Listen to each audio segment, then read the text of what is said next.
But when it becomes a repetitive cycle where you're not productive at all outside of your work life, it becomes a very mediocre lifestyle where you're not creating anything that you want. You're not creating things outside of your job. So what is your identity outside of your job then if you're strictly working that 9 to 5 ratio? Hello and welcome to the Milan Sharma Show. I'm your host Milan, and today I'm going to be talking about why people are afraid of success. Now, so many people want success. There's no doubt about it. So many people have goals, aspirations, thoughts about what they want to do in life. They have something set in their head and they want to pursue that. And they want to go full steam ahead and want that really badly. In their head. That's the key.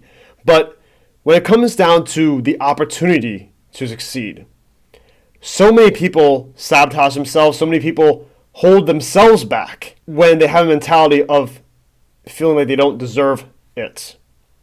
So my first point about why people are afraid of success. Number one, insecurity. So many people are insecure within themselves.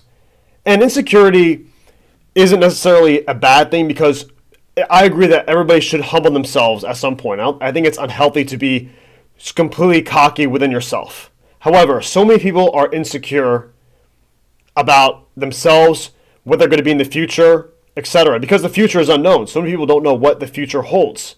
So when people experience failure, setbacks, limitations, they believe that because of that track record, they believe that that is the future. That will be the case for them all the time. But that doesn't have to be the case. In fact, when you're experiencing failure and setbacks, having a mindset of resiliency will help you push through that. Because when you're insecure, oftentimes it comes from having low confidence. And I have a video on that if you want to check my channel on that, by the way. But insecurity comes from low confidence, low self-esteem.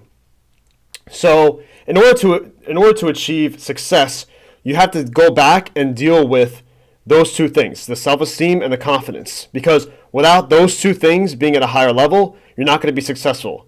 And even when you bring success into your life, so even if you get what you want, you get the car, you get this dream job, you get anything you want. Assuming you get what the object or thing or whatever it is that you want, you're not going to be content with it if you don't have a decent self-esteem and confidence. So you have to address that mentality first to be successful. So that is how you deal with the insecurity portion of that.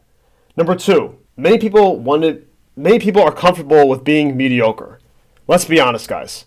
When you think about having the best physique in your life, do you really want to go to the gym 5 days a week, 6 days a week, 7 days a week? Do you really want that? Are you willing to take those steps to get where you want to go? When you're preparing for an exam to enter a college or to enter the workforce, do you really want to be successful in that exam? Are you willing to spend the hours, the early waking hours, studying and preparing for this exam to get where you need to go? Sadly, many people don't want to put in the time and effort to be in a successful place that they want to be in. They say to themselves that I want to be successful. They say, I want that job, I want that body, especially in the summertime. I want that body, I want that job, I want this core group of people around me, I want to have a fun time all the time.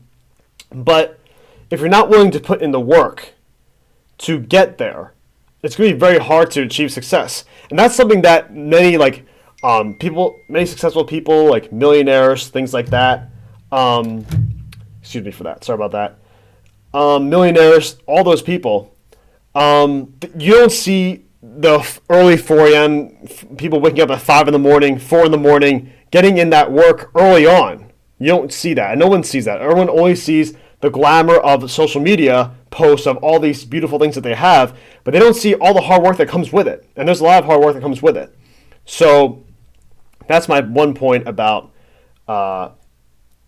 mediocrity. And my point of being mediocre is that it's easier to be mediocre. It's easier to work your 9 to 5 job, and when you're done, scroll on social media, sit in the couch, relax, and go to sleep, rinse and repeat. It's very easy to get stuck in that cycle, stuck in that trap, that mouse trap reality where you're basically going through the motions. Wake up, eat, 9 to 5, watch TV, go to sleep.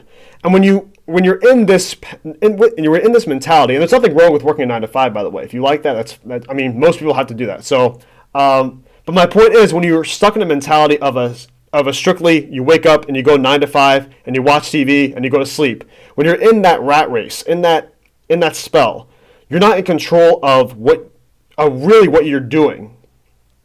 So, for example, when you have to eat, you eat because you're hungry. When you're going to your 9 to 5 job, you're doing it because your boss tells you to do that. Otherwise, you won't have a paycheck. So you do it because you have to.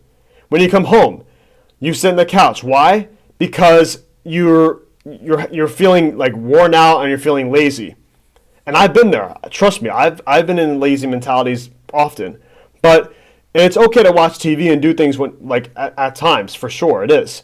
But when it becomes a repetitive cycle where you're not productive at all outside of your work life, it becomes a very mediocre lifestyle where you're not creating anything that you want. You're not creating things outside of your job.